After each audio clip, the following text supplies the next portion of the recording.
মধুমিতাস কিচেনের আর একটা নতুন পর্বে তোমাদের সবাইকে স্বাগত।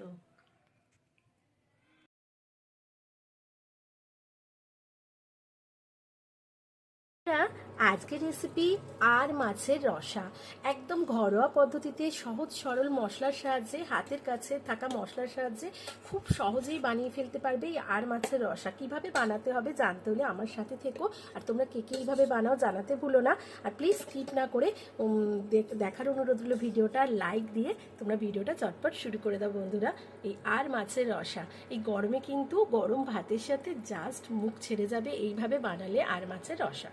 কড়াইতে তেল দিয়ে আর মাছগুলোকে মিনিট 15 আগে ভালো করে ধুয়ে নুন হলুদ মাখিয়ে রেখে দিয়েছিলাম, অল্প তেল মাখিয়ে। তো মাছগুলোকে ছেড়ে দিলাম তেলটা গরম হতে। মিনিট 3-4 পর মাছগুলোকে খুব আস্তে করে হালকা হাতে উল্টে দেব। মাছগুলো যেহেতু আঁচ ছাড়া মানে গাটা পিচ্ছিল মতো, তাই একটু তেল মাখিয়ে রাখলে সুবিধা হয়, মানে তেল ছেটায় না। সব মাছগুলোকে উল্টে দিয়েছি। ঠিক একইভাবে দুপিঠটাই ভালো করে ভেজে নেব। খুব ভালোভাবে আরও মিনিট 3-4 ভেজে নিয়েছি মাছগুলোকে। তো দুটো পিঠি বন্ধুরা দেখো, এই যে দুটো পিঠি সুন্দর করে ভাজা হয়ে গেছে। এবার তেল থেকে তুলে নেব, বাদ বাকি মাছগুলো ভেজে নেব। এতে সর্ষের তেল দিয়ে দিচ্ছি বেশ কিছুটা, একটা কাঁচা পাকা লঙ্কা ও হাফ স্পুনের মতো জিরে দিয়ে দিলাম ফোড়নে। ফোড়ন থেকে মিষ্টি গন্ধ এলে মানে 10 সেকেন্ড মতো ওয়েট করে একটু নুন অ্যাড করে দিলাম। এবার একটা বড় সাইজের আলু এইভাবে অ্যাড করে দিলাম। বন্ধুরা একটু নাড়াচাড়া করে ভেজে নেব।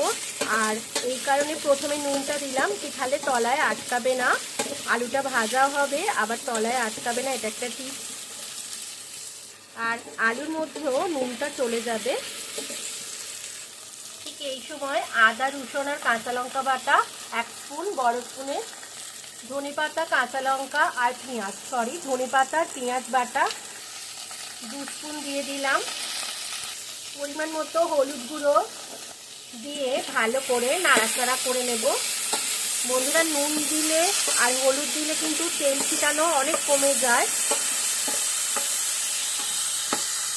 কষাতে কষাতে ঠিক এই পর্যায়ে আমি একসাথে 1 চামচ জিরে ও 1 চামচ ধনে বেটে রেখেছিলাম। বাটা মশলার স্বাদ কিন্তু এতে ভীষণ ভালো লাগে, তো আমরা দিয়েছি। তুমি না পারলে তোমরা গুঁড়োও দিতে পারো, তবে বাটা মশলা দেওয়ার চেষ্টা করবে। লঙ্কা গুঁড়ো অ্যাড করে দেবো, চিনি অ্যাড করে দেবো। এই পর্যায়ে অ্যাড করলে কালারটা খুব সুন্দর হয়। টেস্টের ব্যালেন্সের জন্যই দিলাম, যার পছন্দ নয় স্কিপ করবেন, তবে একটু দিলে টেস্ট হবে ভালো। খুব সহজ পদ্ধতিতে হাতের কাছে থাকা মশলা দিয়ে যেভাবে প্রসেস দেখাচ্ছি এইভাবে করে একবার দেখো বন্ধুরা, ভালো লাগবেই, মুখ ছেড়ে যাবে। গরম ভাতের সাথে আর কিছুই লাগবে না। এরকমভাবে কষাতে থাকবো, যত ভালোভাবে মশলা কষানো হবে তত টেস্ট হবে। আর আমি বন্ধুরা কাঁচা লঙ্কায় রান্নাটা করছি, আর গুঁড়ো লঙ্কাটা কিন্তু আমি কাশ্মীরি লঙ্কার গুঁড়ো ব্যবহার করেছি। তোমরা তোমাদের ঝালটা পছন্দের মতো দেবে, ঝাল নুন। বন্ধুরা যত ভালো কষানো হবে টেস্ট তত ভালো হবে। দেখো মশলা থেকে তেল ছেড়ে এসছে। এই পর্যায়ে আমি একদম গরম জল অ্যাড করে দিলাম। গরম জলই মাছ মাংসের ক্ষেত্রে ব্যবহার করার চেষ্টা করবে, আর যতটা গ্রেভি পছন্দ করবে ততটা করবে। আমি যেহেতু মাখো মাখো করবো জুসটা, তাই জন্য আমি এতটাই মানে 1 কাপ পরিমাপের জল দিলাম। তখন আলুতে পরিমাণ মতো নুন দিয়েছিলাম, এখন গ্রেভির জন্য পরিমাণ মতো নুন অ্যাড করে দিলাম। তখন যে দিয়েছিলে সেটা খেয়াল রেখে নুনটা দেবে। ঝোল ফুটে উঠলে 2টো চেরা কাঁচা লঙ্কা অ্যাড করে দিলাম। এইবার আর মাছগুলো অ্যাড করে দেবো বন্ধুরা।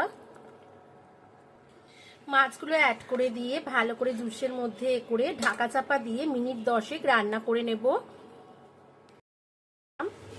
10 মিনিট পর তৈরি হয়ে গেছে বন্ধুরা, দেখো সেদ্ধ হয়ে গেছে আলু, তৈরি হয়ে গেছে আমাদের আর মাছের রসা।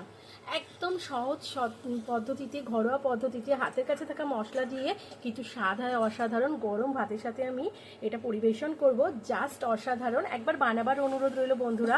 যদি ভালো লেগে থাকে তাহলে লাইক শেয়ার কমেন্ট করো, আর প্লিজ লাইক করতে তোমরা ভুলে যাও, লাইকটা দিতে ভুলো না। আর আমার চ্যানেলে নতুন বন্ধু হলে চ্যানেলটাকে সাবস্ক্রাইব করে নিয়ে পাশে থাকা বেল আইকন সমেত ক্লিক করে দেওয়ার অনুরোধ রইল, আমার সাথে থাকার অনুরোধ রইল, যাতে আমি চ্যানেলে নতুন কোনো আপডেট দিলে সরাসরি তোমাদের কাছে নোটিফিকেশান পৌঁছে যায়। আবার হাজির হয়ে যাবো নতুন কোনো রেসিপি নিয়ে। ততক্ষণ যেন ভীষণ ভালো থেকো, সুস্থ থেকো, টাটা।